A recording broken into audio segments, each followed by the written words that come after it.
What's going on, everybody? It's Jeff Osuji, CEO of Eventnoire, and you are tuning into the Art of the Party podcast, the podcast for entrepreneurs and people who move people. And today we have a very, very special guest, a boss in the creative space, the marketing world, somebody who's had a lot of experience with live experiences, entrepreneurship, adventurepreneurship, but also somebody that's continuously working and building and helping brands get to the next level. He is the Chief Creative Officer and CEO of Contender, Mr. Robert Clifton Jr. How you doing today, brother? I'm good. Hey, What's up, dog? Hey, good to see you. Absolutely. Man, Rob, how you feeling today, brother? I feel great, man. It's good to be here. Hey, man, it took a little while to get you here, man. I appreciate you making the time. I know you're running a full-blown agency by day, working with some of the largest brands in the world. And so appreciate you taking the time to sit back and relax here at Eventnoire. So, Rob, tell us a little bit about yourself and your start, right? I know you as both the CEO and a creative genius that's worked at this intersection of culture and marketing for years, but tell us about your upbringing first. Like, I know that you're from Portsmouth, Virginia, right? Mm-hmm. And how did you, tell us about your upbringing and how you got into advertising and marketing. Well, first of all, I want to thank you for that title of genius. That felt good hearing that. Creatives can be a bit of egomaniacs, so I probably need to take you everywhere I go to do my introductions and talk about me, right? I need a hype man. I need a good hype man, right? Like any other hip hop artist. It's interesting. I had an interesting journey. I believe in destiny, right? And a lot of my life is kind of set up that way, right? Like everything was just meant to be. I grew up in Portsmouth, Virginia. VA, 2 up, 2 down. Shout out Pharrell, Missy, all that good stuff. Folks. Chris Brown. Actually, Missy grew up in my neighborhood, right? My subdivision, Cavalier Manor. There's a book about Cavalier Manor called Makes Me Want to Holler. That was a bestseller. A guy that grew up in Cavalier Manor wrote a book about our neighborhood. Missy went to school with my brother. Okay. I gotta ask you. So, like, what's Virginia known for? 'Cause I know some of the famous people you guys have had, but I know even Chris Brown. So many dope people. But what's Virginia known for from a culture perspective? I think Virginia is known for innovation, right? Disruption, which is I like to put myself in the list of all those people. When I first came to Chicago, people from Chicago, Chicago's the joint, right? Yeah. I'm like, oh, I'm from Virginia. Yeah. And they're like, who's from Virginia? And then I start rattling off the names, right? And what I used to do was rattle the names off, Pharrell, Teddy Riley, Missy, Sweet Pea Whitaker, Michael Vick, Bruce Smith. There's a whole bunch of people from Virginia. For a small place, a lot of people come from the Tidewater area, right? Iverson's from my area in Virginia, right? And so I would rattle off those names and I would put Robert Clifton at the end, which would really piss people off because I'm included in that legacy of people who come out into the world and do amazing things. And like I said, it's a small area, Tidewater, but it produces a lot of people who have impact on the culture. You forget, because even Jiggas, I used to dribble out of VA, you know what I'm saying? It's like, it's a lot of VA references in hip hop in general. So absolutely. At the end of one of the Tribe Called Quest things, they go through all these places. New York, VA, they end on VA. So we know that VA has a lot of impact on the culture. Yeah, and that's what I love about the East Coast is you can hit so many different markets. But absolutely. But going back to my life is kind of been destined, right? When I was a kid, I grew up in the projects, right? That's where I started. And so, anybody who grew up in the street, you know how that is, right? That's the hard knock life, right? I grew up on the north side of Chicago. I ain't grew up in the projects, but I know how it is to struggle because so I like to always tell my people, because being from Chicago, a lot of folks are like, oh, you from the north side. The north side has a couple pockets, all right? Well, especially where I grew up at. But no, go ahead. I didn't mean to cut you off. Yeah. But I grew up in Outer Barber, right? Which is a projects, right? And I probably lived there till I was about 8 or 9. And then I moved to what they call Newtown, which is another area. It's the hood, but it ain't, the projects, right? So we were moving up. And then my parents got better jobs, and so we moved to Cavalier Manor. And Cavalier Manor was the place where the black successful people moved to, right? And this was during the 60s. And, when people were getting jobs as mailmen, people were getting jobs as, longshoremen or working at the Ford plant or working in the shipyard, which is where my parents worked. You would move out into other neighborhoods. But what was happening is people were moving into some of the white neighborhoods. You know what the 60s were like. They were burning crosses in people's yards and things of that nature. And this developer, George T. McClain, he set up he pulled some land apart and he started building single family homes with nice yards and all that stuff, and said, if you're black, and it was actually an ad in the paper, said, if you're black and you're successful, move to Cavalier Manor. And all the streets were named after black stars, right? Eckstein, Greenwood, right? We had all these names of, Holiday, right? It's all of these streets that are named after black people. And so that was the neighborhood I grew up in. But, all of those people had grown up in other places. And then for me, I was moving back and forth between these two worlds, right? Because I still had a lot of family back in what you would call the hood. My grandma lived there. She kept me during the summer. So I would actually spend sometimes on a summer day, I spend the day in the hood, and then I would go back to the suburbs, so to speak, in the evening. So I was living this duality, this dual life. But then another thing is I was good at art. I was good at drawing, right from the beginning with the finger painting, with the pudding, all the way to creating art and painting different things. I was one of those kids who had this stuff hanging up in the mall. I would take my mom up there. That's my picture hanging, right? In school, my pictures were hanging. How old were you when that was happening? I was like, 5, 6, 7, 8, 9, 10, all the way through all of those things. I always had something in the mall, right? When we created our art. And then I was really good at writing.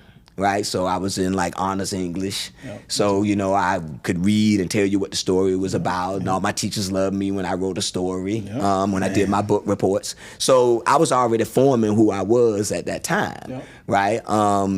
Then additionally, everybody knows this: when you grow up, you're doing the dozens, right? Some people call it jonesing, or the back and forth of joking on each other. That was big in my neighborhood, right? When we rode on the bus, I played football. On the way to the games, people in the back sat and talked about, your head's so big. Chicago, we call it heating you up or riding you. Right. High school, and making all these exaggerations about people, right, in order to make fun of them. And that's what advertising is to some degree, right? This car's so fast, this food tastes so good. And then what happens to create this this exaggeration that's funny, that draws your attention. And that's what we do for a living, right? We go in a room, here's the product. How do you talk about this product in a way that's funny, that drives somebody's attention? Or how do you look at something and see it a different way so that you can make a comment on it? I never thought about it like that. That's right, it's weird, right? So it's almost like I was being groomed to work in advertising all along.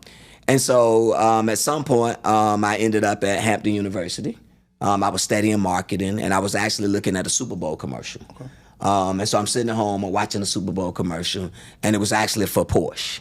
And, I'm a Ferrari guy, right? That's my dream car, right? So I'm always thinking about that. And the commercial opened up, and they actually said, if you were a car, what kind of car would you be? That was it. And he was just looking at a road. And my first reaction was, I'd be a Ferrari. Right? Then the car started going, it was a point of view going down the road. And it was like, you be able to go from 0 to 60 in 5 seconds. It was like, then it was like, you have rack and pinion steering. And it dropped low. Right? Then it was like, you be able to take a curve at 70 miles an hour when the car went around the curve. And then the car spun in. And I'm still thinking Ferrari. And it says, you would be a Porsche 911. Bam. And I went, I could do that. I could make up the ideas for commercials. That's what I'm gonna do. That's dope. Right? So now I'm at Hampton. I'm studying marketing. I go to see my guidance counselor. The guidance counselor's like, oh, no, you don't work for Burger King and do Burger King commercials. What you got to do is you work for an ad agency. The ad agency does commercials for all these different brands. I'm like, okay. So I'm gonna switch to advertising. We don't have that here. So I transferred from Hampton to Norfolk State, and I'm studying advertising. And it's really simple, right? It's extra credit.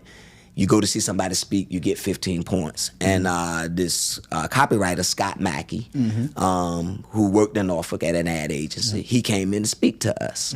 And he talked about advertising. But everybody, I guess they hated advertising because they were just studying marketing and accounting, and advertising was kind of a burden for them. They just wanted the points. So as soon as the presentation was over, everybody just filed out of the classroom. And so my man saw everybody just flowing. He's like, y'all got any questions? Everybody just broke. And so my man turned his back and started packing up. When he turned around, I was the only one sitting there. And he looked at me, and I was like, hey, I want to be a copywriter. And he was like, okay. And I was like, so, can I come over? Can I shadow you? Can I see how it works? I'm telling him all this stuff. And he's like, whoa. Yeah, absolutely. We'll stay in touch. You want to help people. He's like, I'm busy. He said, why don't you do this first? Have you read the book Ogilvy on Advertising? And I said, no. He says, go read that book. And then call me. So I called him the next day. And I was like, yo, can I come over and shadow you? He goes, yeah, but go read the book. And I said, I read the book last night. And he was like, what do you mean? I said, I read the book last night. You read the book? I was like, yeah, I already read the book. I stayed up all night reading the book. Can I ask you some questions? And I started asking the questions about the book. Like on page, I think it was like in the middle when they said this, when they said that, and he knew I had read the book. And he was like, you know what, the hell with it, come over tomorrow. And so I went over and I walked around with him all day and I went to meetings with him and I watched him present and he explained everything to me. And then he explained that, you know, it's really hard to get in this business, right? It's like trying to be an actor. He was like, there's like 5 or 6 schools that teach it in the country, and one of them's the Portfolio Center in Atlanta. And then I was like, oh yeah, I read about that in the Oakville and Advertising. It was in the back, it said the Portfolio Center. And then crazy enough, I came home late one night, it was like 3 o'clock in the morning, and I was watching cable, and this when cable first came out. I'm dating myself, because it used to just be 3 or 4 channels, right? But now we had cable, and they had CNN, and they had the show called Pinnacle. And Pinnacle would profile people. And they would talk about Jerry Della Femina, who's this guy that came up with like plop, plop, fizz, fizz for Alka-Seltzer. And he was on there and he was talking. And so I'm sitting at 3 o'clock in the morning watching the show, and it's like, oh, this dude's from advertising. So I'm zoned in. And then he says, oh, you should go to the Portfolio Center. So that was 3 times I heard it in 2 days. That's a college, or is it like a program, or what is it? It's like DeVry. Okay. All they do is they just teach advertising. You don't take any other classes. Teachers come in, they give you assignments. 2 people come up with ideas. And then you show it in front of the whole class. Your teacher gives you feedback on your ideas, but you also see what other people came up with. Like, I didn't think about it that way. So kind of like a Columbia in Chicago. Exactly. Like art school in New York, not art school, but something like for creative folks. Absolutely. I love it. Absolutely. I love it. And so I went to the Portfolio. So I said, oh, I'm going to the Portfolio Center. So I applied. I had job offers when I graduated from Norfolk State. But I went and I applied to the Portfolio Center. And so then I called Scott and I was like, yo, I'm going to the Portfolio Center. And he's like, yo, you know, a lot of people tell me they want to do this, but they don't follow through. He was like, you read the book, you came over, now you're going to the Portfolio Center. So me and him always stayed in touch. To follow through, So I go down, I get down there, I learn a lot of stuff. I run into a guru by the name of Doreen DeVoren. She teaches me how to really write. She's like, you're a great writer, but you would be truly amazing if you buckle down. She taught me how to write advertising. I got a couple of scholarships from Leo Burnett while I was down there. They recruited me up to Chicago. Came up to Chicago. Bang, I'm in the ad industry. That's an advertising agency, for you guys who know, probably one of the largest in the world. I love it. So Leo Burnett, you worked at Leo Burnett. Okay, love it. I got to stop you there because it's something that's consistent. One, you read that book in overnight, right? So was it just your hunger for knowledge, or more so you're wanting to connect with their mentor there? No, I think I just go hard, right? I grew up playing sports, right? I ran track, I played basketball, I played football, but I'm a football player, right? And you just got, football, you got to go hard, from the first play, right? It's a game of inches. Every single thing counts, right? And so for me, I just go hard in everything I do. I don't know. It's like a sickness, right? Like I'm very competitive. It doesn't matter if I'm, playing marbles or bowling, right? I try to I probably should say this, but I try to pass as many cars when I'm on the interstate on my way down. Like, I'm always conscious and competitive in some shape, form, or fashion. I'm the same way, man. And I love learning for competition as well. And I think in the event space especially, like, I've gotten a lot of inspiration from folks that are doing dope events. And with us being like working in live media and seeing all these dope events and experiences across the Eventnoire platform, I think about like how advertising, I think now in order to stand out in this world of content, you have to be able to immerse yourself in advertising, immerse yourself in creativity. And so that's one of the things I want to talk with you about it as we continue through your journey is for you had this knowledge for, you had this creativity, you had this artistry. You saw there was an opportunity to go get it. You went and got it, got the skill set. But when you approach live experiences, when you approach live media, how do you do it as a creative, as somebody that's able to, clearly skilled, right, in what you do, but what's your approach for live media and events and experiences? Because I've seen event hosts that have put together amazing activation for brands and also put together all this dope creative. And I think now in order to be successful, you have to have great creative, you have to have great concept, and you have to have great execution. So can you talk to me about your approach as we continue to talk about your journey? So for me, again, another thing, and we do this at Contender, right? It's all about making sure you're connecting things to the culture and you're authentic, right? And so part of it is the brand story has to come through too, because you can have a dope event, but it not actually connect to the brand strategy and the story that they're trying to tell, right? And so then people come and have a great experience, but they don't walk away connecting that back to the brand, right? It's very important that the things that you're doing actually connect to something much more focused on what the brand's trying to tell you, but then also radiates out and connects to the brand. So you create all these tentacles so that that person takes that experience back and it makes them feel something about the brand even after they left the event, right? If they have a memory, it still reminds them of the brand, not just the experience. So I think a big part of it is having people who understand the culture, having people who also understand the brand and can find the right intersection so that those things are, seamless so that you can't think about one without thinking about the other, right? That's very important in the event space. Definitely. And I think the best way for people to experience your brand is through a live event. Hey everybody, it's your girl Dream Jordan, and if you know me, you know I love a good function. If you're looking to host or attend a curated event, look no further than Eventnoire, the #1 platform for culture and community. See you there. So let me backpedal back to where we were. So we at the Portfolio Center, right? You did that program. You got a scholarship from Leo that brought you to Chicago.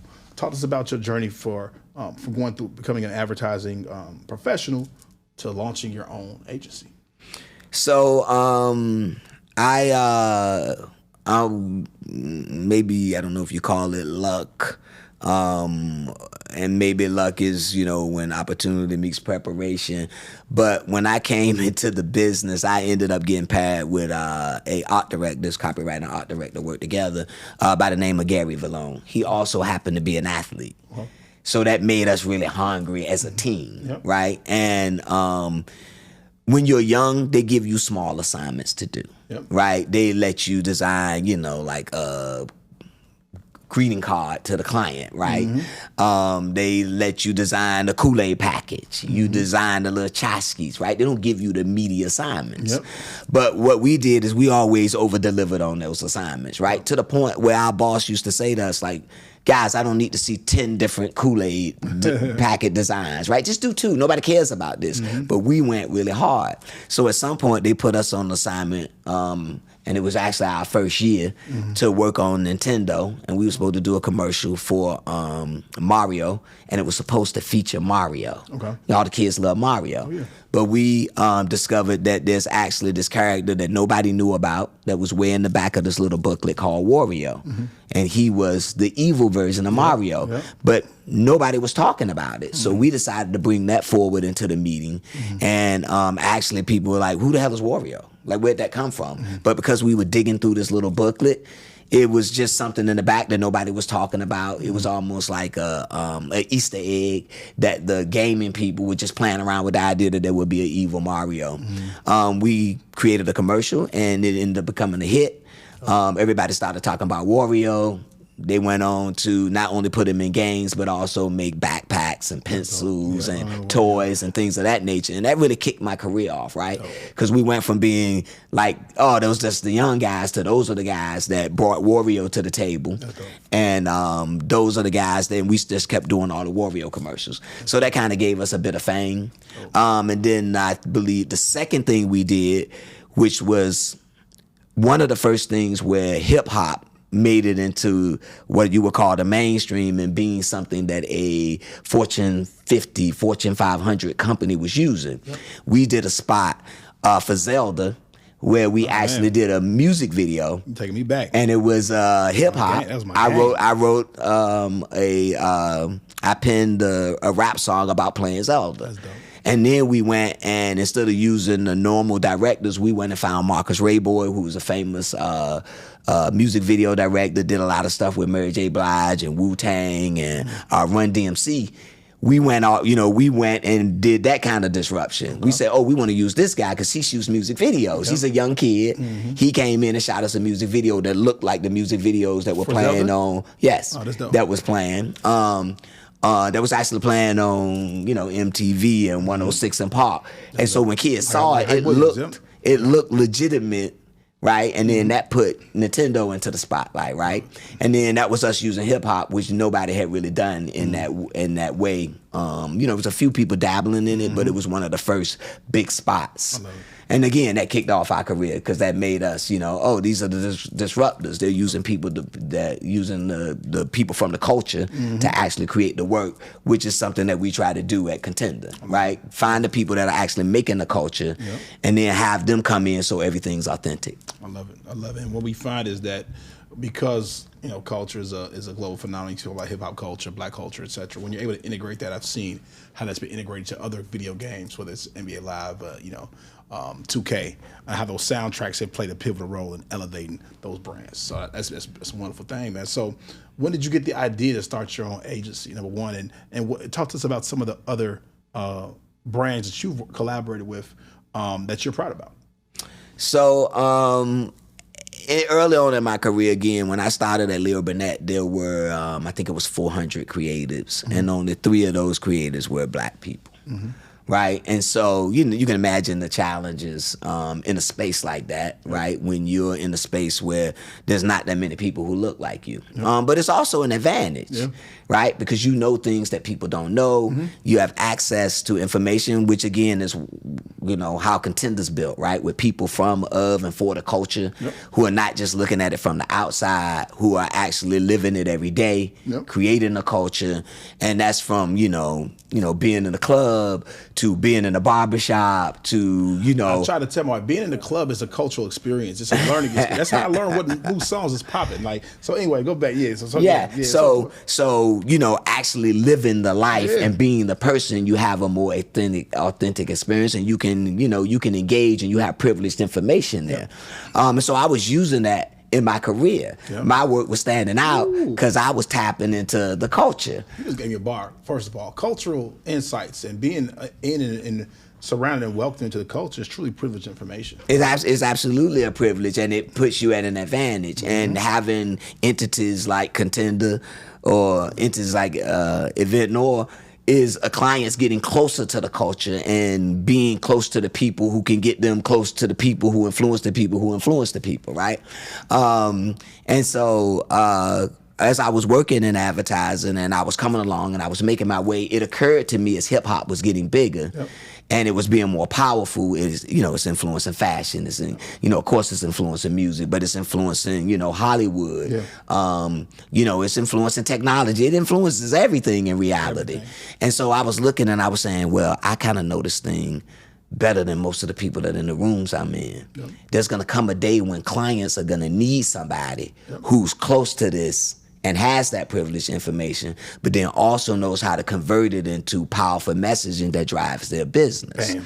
And so I started thinking right then, what would that agency look like? And so then throughout my career, I was jumping back and forth between multicultural agencies. I was at Leo Burnett, then I was at Burrell, then I was at McCann, then I was at, Common Ground. So we had all these different things where I was bouncing back and forth to both sides. Again, the duality of my life, right?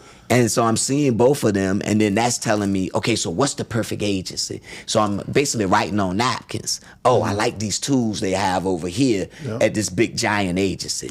But I like the way these people move over here that's from the culture and how they get their information. What if I put those things together, right? What if I get people like me and you who've been through the world, but then like me and you also been in the biggest boardrooms with some of the biggest companies and biggest brands to understand how they move. If you mesh those things together, you come up with something special. 100%. So then I said, one day I'm gonna start an agency like that. Again, I would meet with smart people. They would, we would go back and forth, writing it all down.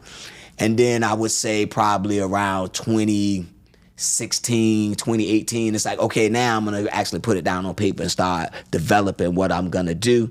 And then you roll around to call it 2020, 2021. The whole world is recognizing the power the demographics are shifting in America. It's like it's time to go, right? It's time.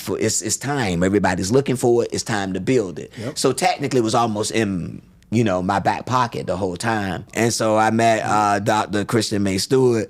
I'm taking classes at the community college to try to get doctor in front of my name because she gets to say doctor, I don't. And we had some of the same ideas about building a perfect agency. She happened to, she's a African-American woman. She grew up on the south side of Chicago. U of I, right? Solana? Right. She went to the U of I, but she still lives on the south side of Chicago, right? But she's in boardrooms, she's on boards, but then she's still living, where we come from, right? So she has that unique experience as well. And then we started talking. We had some of the same ideas. Strategy's big. Is where you start on what to say. Creative is how to say it. I'm like, I found a perfect partner here to help me build Contender. And then we set up Contender. And one of the things at Contender that we love is creating an equal exchange. And I say that to mean we're here to help brands find ways to grow their business by tapping into the most valuable resource on the planet, which is Black culture, right? As I say, black is the new green, right? Absolutely, absolutely. And so what we wanted to do is how do we create an equal exchange where the brand wins, but also the people who create the culture win. Yep. So when you engage these consumers, it's not the same old rehash strategies and rehash approaches and messaging. Yeah. There's a whole world out there. We try and expand the storytelling universe. Yep. So what we want to do is create things, messaging that kids see that inspire them, where people see themselves, tell the real story of our people.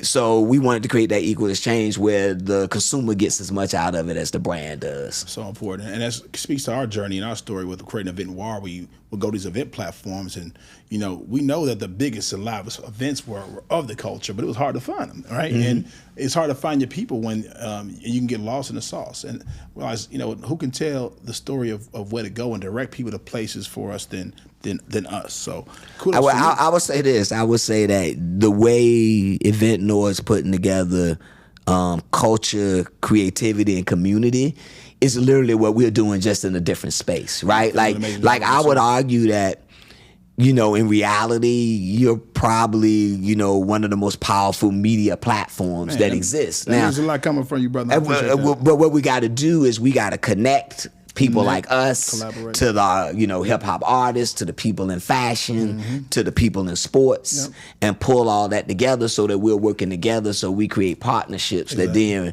brands can tap into. And once they see the power of that, then people will see what not our true power, but our true value is, which totally changes the equation and again creates that equal equation of the people who are creating the culture, who are influencing advertising, who are influencing business, that we have the proper, access to access the media, access to the dollars to help the brands grow their business. And we were just talking to Dame Dash about that Tuesday, about the power of collaborative economics, right? And I was talking to shout out to my brother Kay Bachi and Hezo out in Atlanta. We were just talking about really uniting different event organizers, brand marketers to figure out how we can add more value to these brand partners, right? So you're speaking my language in terms of just the collaborative opportunities that exist when we bring culture and our intelligence together.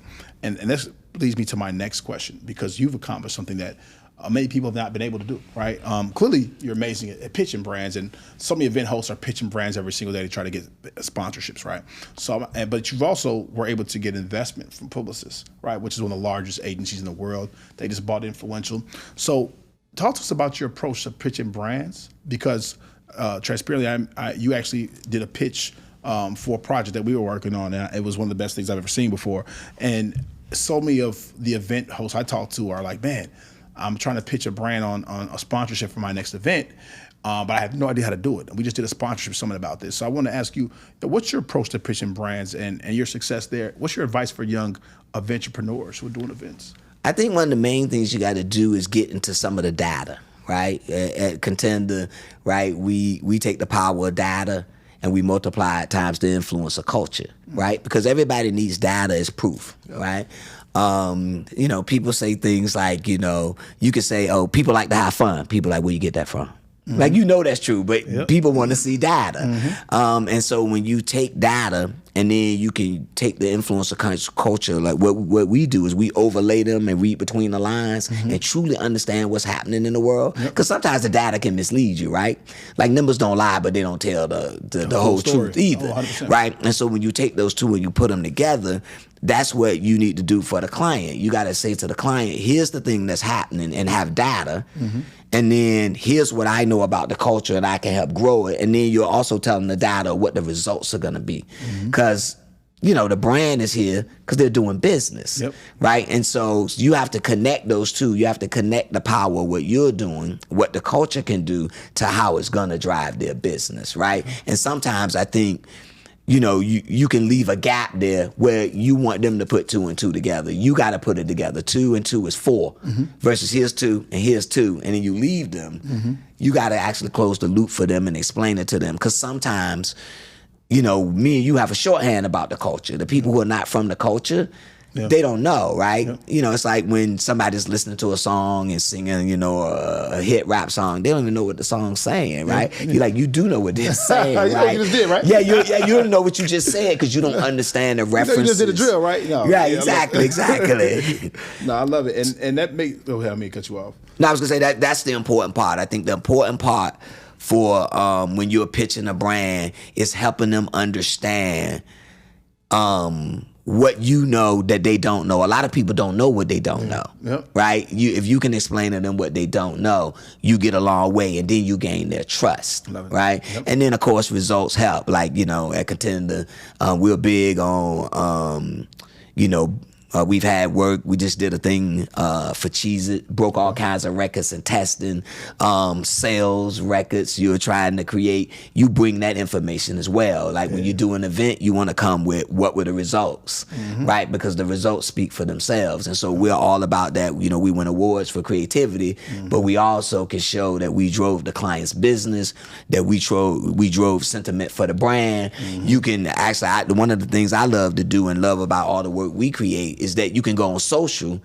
and see people talking. And, you know, those people are not, you know, this is not like where you're asking somebody a question in a focus group where you're paying them. This is just people who saw something and took to, you know, to X, they took to Instagram. I want to say I just saw, you know, like when we did the thing for Love Jones.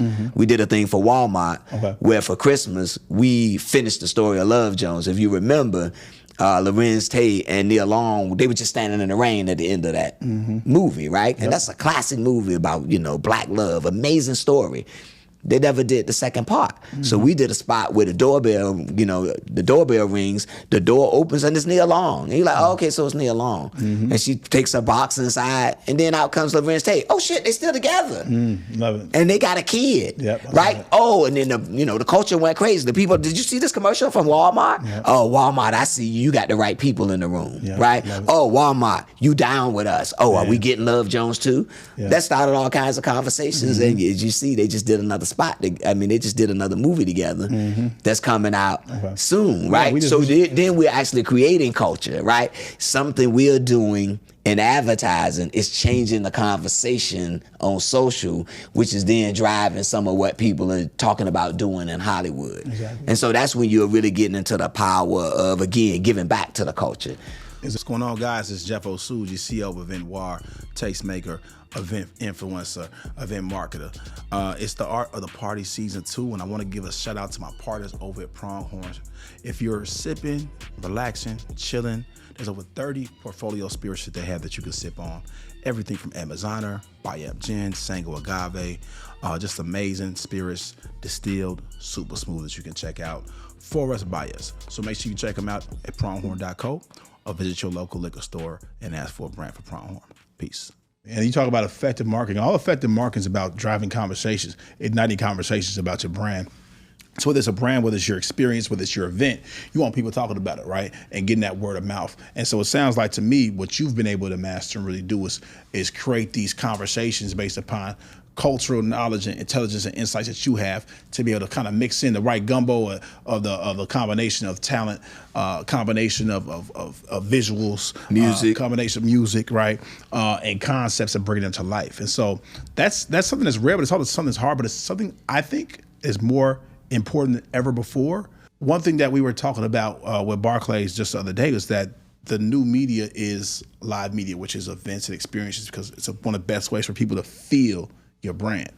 And so for all those folks out there who are hosting events, I think now more than ever, there's more content than ever before with AI, right? There's more TV shows, Netflix specials. There are so much other things people can do than attend your event that if you want to sell your event out, you have to be extremely creative. This is my hypothesis, because I'm seeing the creative that people are doing for their events. It's no longer a flyer. Back then we used to do a dope flyer, bam, you good. Now you got to do a flyer. You got to do a carousel post. You have to have a whole content strategy for your events.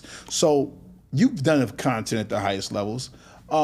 What's your approach to establishing a content strategy for a brand, and get any tips you can give those folks who are like, man, I got a July 4th event. I need to really stand out. What can I do to approach this event differently from a creative perspective to get people talking about it? What's your approach when you're really pushing forward with your creative genius to create a content strategy? Well, what we try to do is also look at what's going on in the moment, right? Mm-hmm. It's hard. But in reality, and I say this, and I've had clients challenge me, we have real-time intel. Mm-hmm. People are like, what's that mean? Because a lot of you look at some of the entities out there and they do research and they do reports, and then they give that to the clients, and then the clients start talking about what's happening. We know how culture moves. Fast. It's changing every day. Mm-hmm. By the time they get it, you know, it's like, oh, the newscaster saying it on TV. Mm-hmm. No, the kids are not saying it in the street anymore, right? Yep. There's a flow to the culture. Mm-hmm. But again, having people at Contender who are, in the street every day and in all of the places and spaces, and being the people who are making the culture, we're getting real-time intel. And so I think what you want to do is connect to real things. Yep. After you connect to real-time, like what's going on right now? Mm-hmm. And also making it kinetic. So it's not just about what you're doing. How does that fit into something else that's going on? And then having layers to layers to what's happening.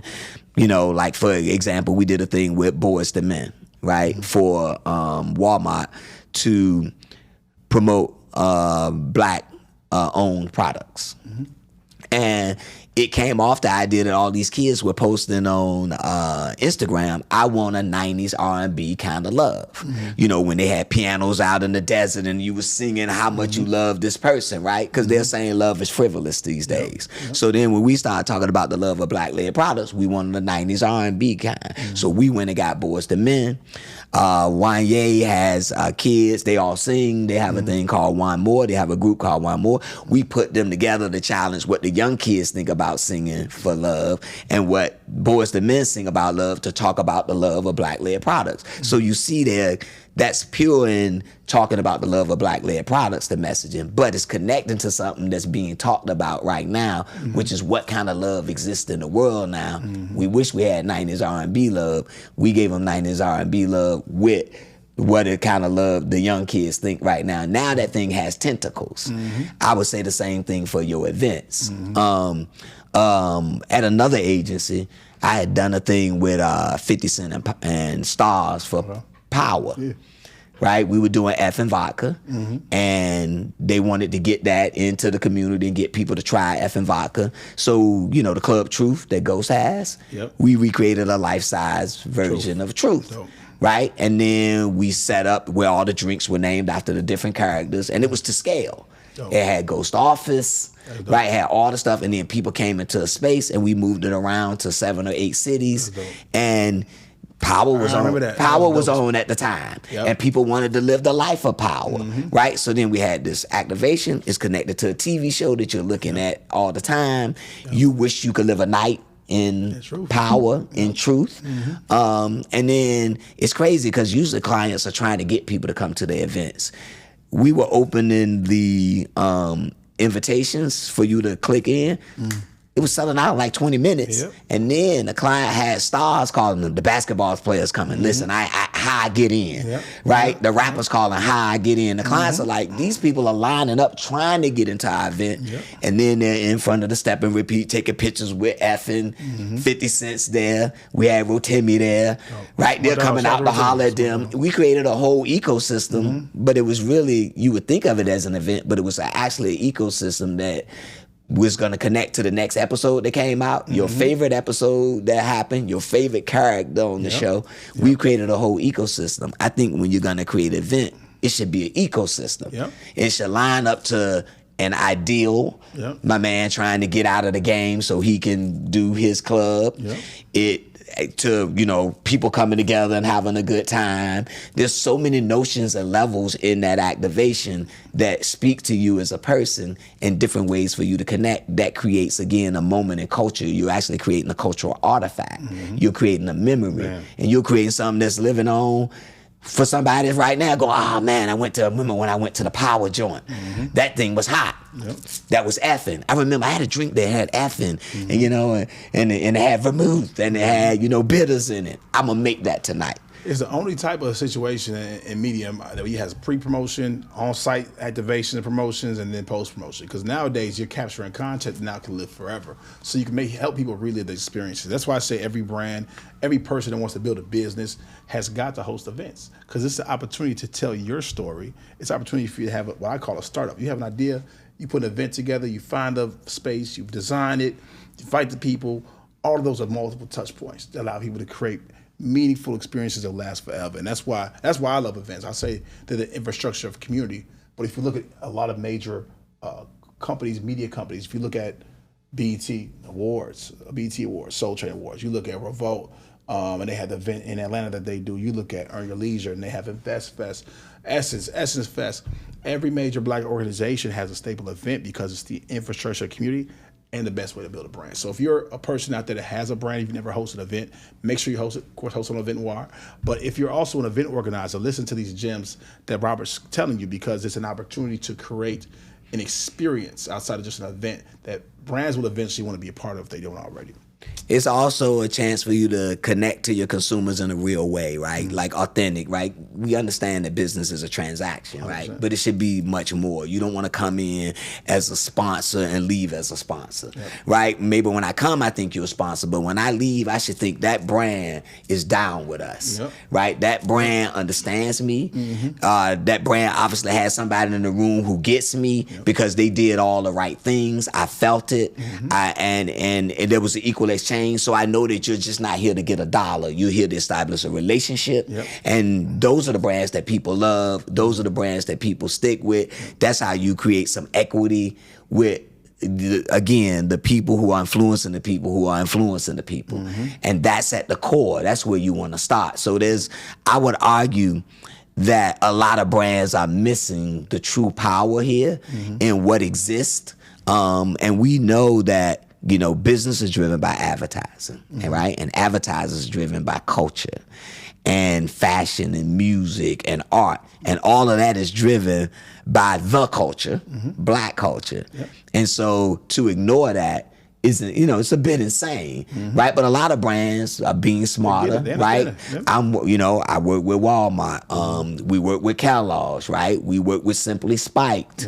We're working with Stellantis. We're working with Stellantis, which is Dodge, Jeep, Ram. And so we're out here helping brands figure this game out, and we're paying dividends. They're seeing it, and the more that happens, the more people come to us and make us part of their mix of agencies that they're using for the expertise that we bring and the connection that we have, and the more we can then look to people like you as media outlets of, okay, now that you got the messaging, now that you got the authentic connection, here's how you get to media that gets to the heart of it, and then that just, you know, creates the whole thing full circle. It's an amazing opportunity. You got to have the to your point, the cultural artifacts. You got to have the distribution. You got to have those creative ideas and concepts. Guys, if you're hosting an event nowadays, I think it's harder than ever to sell out. People are being way more price conscious than ever before, but they're spending, but but they're being conscious about where they're spending it.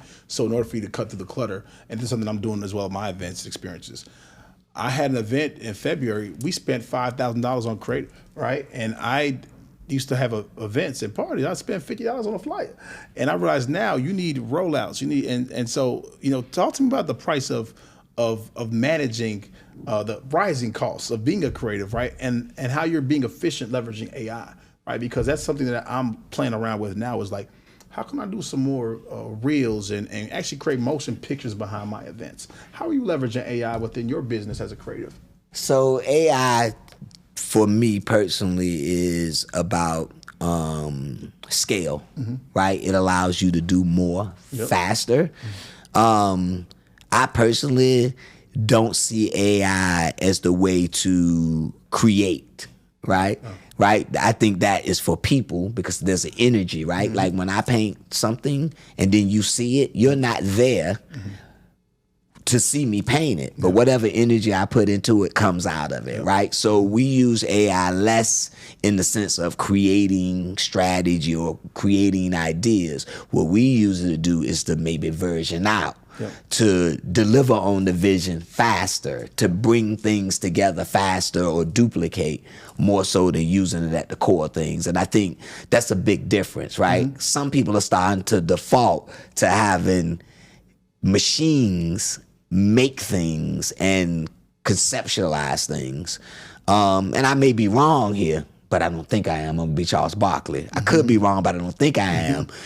In that doesn't have the same energy and feeling that you get from something created by another person. 100%. Right? And so when we use it, it's more about scale, it's more about moving faster from the idea that we have to producing it than it is in using AI to come up with ideas. Because technically, AI is not in the barbershop. AI is not hanging around, it's not around the kitchen table. AI is not in the places it would need to be to fully understand this fast moving culture. Where you want to be is in, my son's in his bedroom creating something. Him and his friends are making hoodies. They're deciding how clothes will fit soon. They are making music. They are coming up with their concept and ideas, and they are not only are they making new things, like I said before, they're looking at one of the 90s R&B kind of love. So all of these things are happening. That's where you want to be, is like people who are from the culture, for the culture, of the culture, who are got hands-on experience to then take those things and figure out what's coming next and make things that contribute to the culture and actually drive your brand. I love it. And this is a question that we ask everybody as we close out. What's your favorite event or experience you have been to? Favorite experience or event you have been to? I don't know if I have a favorite experience. I would say that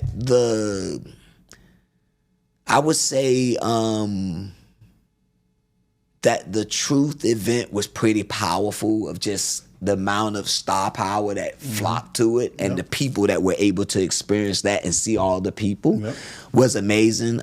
We also did a lot of stuff with Courvoisier.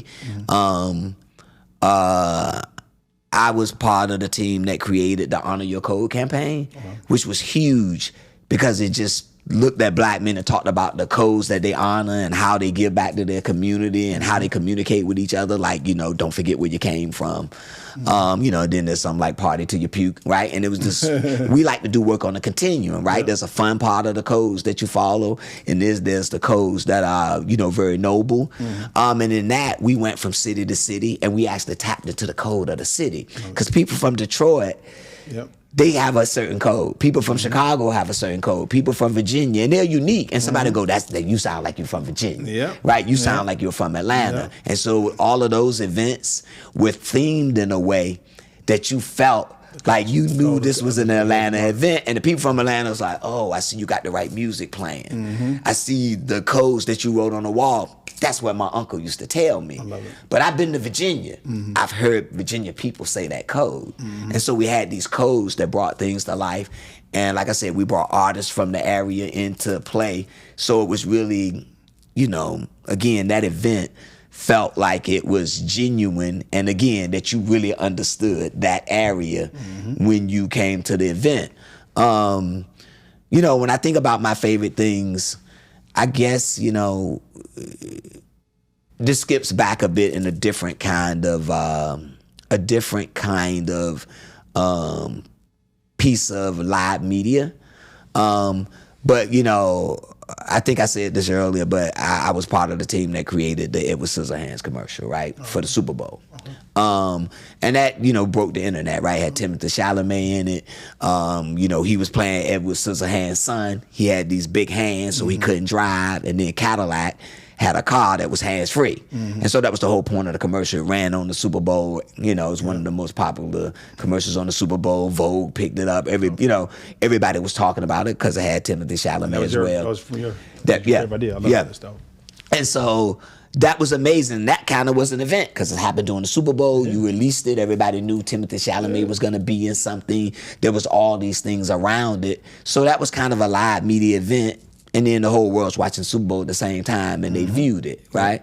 Connected experiences. Connected experience. But one of my favorite things is another thing that we did for Walmart, which is the League of Black and Unlimited Dads. And that was something we did for Father's Day. Love it. And it came off of some research, and Oprah talked about this, which showed that Black dads are, you know, super involved with their kids, hands-on, right? And helping them with their homework and teaching them and spending time with them. And, you know, that flies in the face of the stereotype. And we all know, right? I know what how my dad was involved in my life. I strive to be an amazing dad. I got friends who are amazing dads, right? Nobody ever really talks about it, though. And so what we did is we created this 4-minute piece. And it was an animated thing that showed these dads who were doing different things, and they dropped everything to come and help their kids. And it was animated by Martian Bluebird, who animated the Boondocks.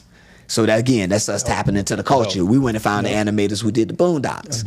And then we went and found some hip-hop artists to make the music. And we put together this 4-minute piece that celebrated Black dads coming to the rescue. And then we had influencers who were Black dad influencers talking about I would be in the League of Black and Unlimited Dads, talking about how they behave. There's a show, I think it's called The Fellas on BET. They sat around and talked about it. We went down to the American Black Film Festival and had a panel with Hollywood stars and the animator from the show and the client sitting on the stage talking about Black dads, showed the film, right? So it was a film, we had a coloring book, right? We had all these things again that created all these tentacles. And then everybody just appreciated the fact that we was loving on Black dads like that, right? And speaking the truth of most of our experiences with our dads and with our kids. And, you know, that was super powerful for me, and it's one of my favorite things because my mom, like, I've done all of these spots. I've done, you know, $1 million spots. I've done stuff for the World Cup, right? I've done all of these big ads. That was the one that my mom called me and said, hey, I like that, right? And you know, you get that from your mom. You get that kind of love from your mom. That's like, I could die now, right? I made my mom like proud for real, right? She's like, oh my God, 4 minutes, animated piece. Everybody's talking about it on social. People are coming up to me, which is great. Hey, did you see the thing from Walmart about the Black dads? I love it. Right? And then my mom goes, oh yeah, my son did that. What? Yeah. It's like, yeah, my son put that out into the world, right? So I think teaming up with, you know, people like you, teaming up with people like us that are from the culture and creating these artifacts and these things that are showing the value, again, of Black culture, which I believe is the most valuable resource on this planet, and showing how to bring value to that, and then again benefit the people who are making the culture is, you know, what we're about. And, you know, I don't know if you get to talk about your legacy, but if there's one thing I would want to be known for doing, it would be that. That's the most powerful thing, and that's why we started Contender, and that's what I'm most proud of about Contender, is that we're creating things that brands use to drive their business, but also things that the culture look and go, yes, that the celebrities are on social clicking and saying, I saw that joint. That's hot. Right? Because you really, you really are a part of the culture. 100%. And you creating these, what you call cultural artifacts and gems. Not only are you educating brands, but you're educating our audience about how to do high-level work that speaks volumes, transcends time, and moves culture. And that's what Art of the Party podcast is all about. That's what Eventnoire is about. People who move people create amazing experiences. So, Rob, I want to thank you so much for coming in today, man, speaking to our people. If you're hosting an event, make sure you host on Eventnoire. Rob, I want to understand, how can people get in touch with you? If they want to talk to you more about partnerships, talk about more collaborations, pick your brain more about, creative genius, especially in the media and creative space. So you can check us out at teamcontender.com. That's our website. A lot of good work up there, and it gives you a little bit of background about us. You can also follow us on Instagram at teamcontender _. If you're a brand that's out there that wants to figure out how to tap into the people who influence the people who influence the people, you can reach us at info@teamcontender.com. So, Rob, I can't even thank you enough for coming through today, man. I've seen some of the creative and amazing work that you do, and also you're a boss in the industry. And so I just want to salute to you, because as an entrepreneur myself, I know how hard it is, right? Also, working in this industry, which there's in a lot of diversity, I know how hard it is to be a leader. And you've also came and showed up. You came to the Curator Summit, so you've already supported me in more ways than one. So I'm excited about collaborations. I'm also excited about seeing amazing work you continue to do, and also about all the event hosts and entrepreneurs who are inspired, man. Let's keep building. Let's keep creating great experiences. And as always, host your next event on eventnoire.com. Sip Edmonds when you can, and tune in to Art of Party Podcast. Appreciate you, brother. Thanks for being here, man. Appreciate you, brother.